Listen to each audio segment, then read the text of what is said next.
Les petites sportives, une excitante tradition chez Renault.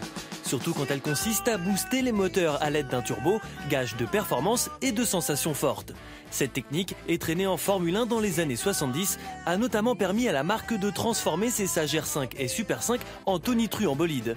Heureuse époque des GTI. Abandonné il y a 25 ans au profit de moteurs atmosphériques, le turbo fait son grand retour sous le capot d'une petite Renault sportive, la nouvelle Clio RS. Forte de ses 200 chevaux, cette citadine est elle aussi endiablée que ses aînés. L'ADN de la compétition est-il toujours présent dans ses gènes? Les réponses autour de Grenade, au sud de l'Espagne.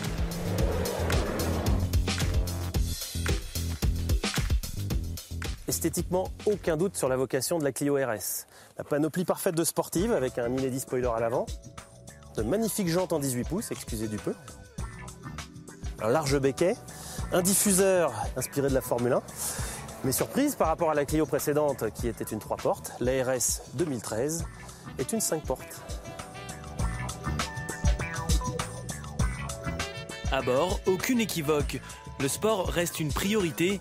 On retrouve de beaux sièges baquets surpiqués de rouge, un volant parfaitement accordé et une multitude de petits détails écarlates, ceinture comprise, superbe. Mais le ramage vaut-il le plumage? Il se murmure que les ingénieurs de Renault Sport ont quelque peu sacrifié la sportivité sur l'autel du confort. Le véhicule est plus polyvalent, avec une accessibilité à 3 modes. Un mode normal pour la conduite confort et usage quotidien, un mode sport pour les clients exigeants et un mode race pour les clients experts. Pourtant, en dépit de ses réglages à la carte et de sa grande souplesse, le 1,6 litre turbo se révèle moins démonstratif que le 2 litres atmosphérique de l'ancienne RS. Malgré sa puissance de choc et l'appréciable réactivité de la boîte EDC à commande au volant, on s'ennuie un peu. En termes de sensations mécaniques, en termes de châssis, en termes d'ambiance sonore, elle est très feutrée, probablement trop. Alors c'est très bien, si on veut faire un Paris-Marseille avec, on arrivera frais et dispo à destination. Mais si on veut s'amuser sur la route Napoléon, on va peut-être rester un petit peu sur sa faim. Heureusement, on découvre parmi les équipements de quoi pimenter le quotidien. Pour le fun, Renault nous propose le système Launch Control. C'est un départ arrêté automatique. Pour cela, c'est simple. On met la boîte sur le mode manuel, on enclenche le mode sport au tableau de bord. Lorsque le voyant est allumé, on tire sur les 2 palettes. Ensuite, pied sur le frein, accélérateur à fond en même temps et on lâche tout.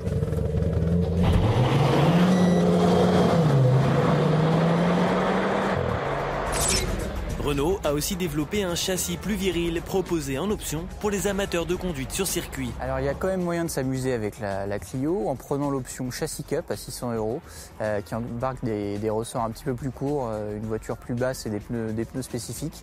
Et là, au volant, on retrouve une voiture plus incisive qui se rapproche plus de ce qu'on pouvait trouver avec l'ancienne et qu'on a un petit peu perdu sur la version classique. Car ce fut l'autre regret de cet essai.